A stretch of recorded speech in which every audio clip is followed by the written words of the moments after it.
अब त्यो आँखाको कविताको लागि चाहिँ पहिला म यसको ब्याकग्राउन्ड अलिकति भन्छु यो कुन स्थितिमा बन्यो भनेर।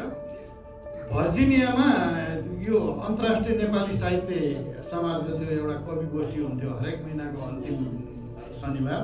अनि म यहाँ आएको बेलामा हाम्रो रामप्रसाद खनालज्यूले त्यहाँ मलाई बोलाउनुहुन्थ्यो, जाउँ एकछिन भनेर। त्यो बेलामा हाम्रो सरोज खनालजी र म थियौँ। सरोज खनालजी म कहाँ आउनुभयो मलाई लिनलाई, अनि आएर हामी त्यहाँ आथ्यौँ। अब अर्कै तयारीका साथ आएको, त्यहाँ जानासाथ एउटा कविता तैँले नि भन्नुपर्छ भने अब कवि नै होइन कसरी गर्नु। अनि होइन मलाई आउँदैन कविता पढ्नलाई भने जस्तो आउँछ त्यस्तो 4 लाइन भने नि चाहियो भन्नुभयो। सबैजना कराउन थाल्नुभयो, ताली बजाउन थाल्नुभयो। अनि ल त्यसो मलाई 10 मिनट टाइम दिनुहोस् भनेर त्यो लाइब्रेरीको हलमा गरिएको थियो त्यो कार्यक्रम।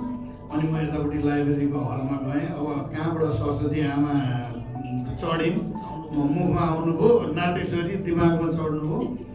अनि त्यहाँ गएर यसो सोचेँ केमा लेख्ने त भन्दा ठ्याक्कै यो चिज फुर्यो आँखाको।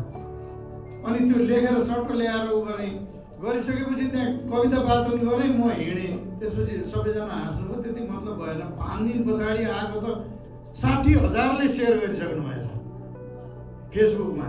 अनि कति लाइक र सेयर, अनि पपुलर भइसकेछ।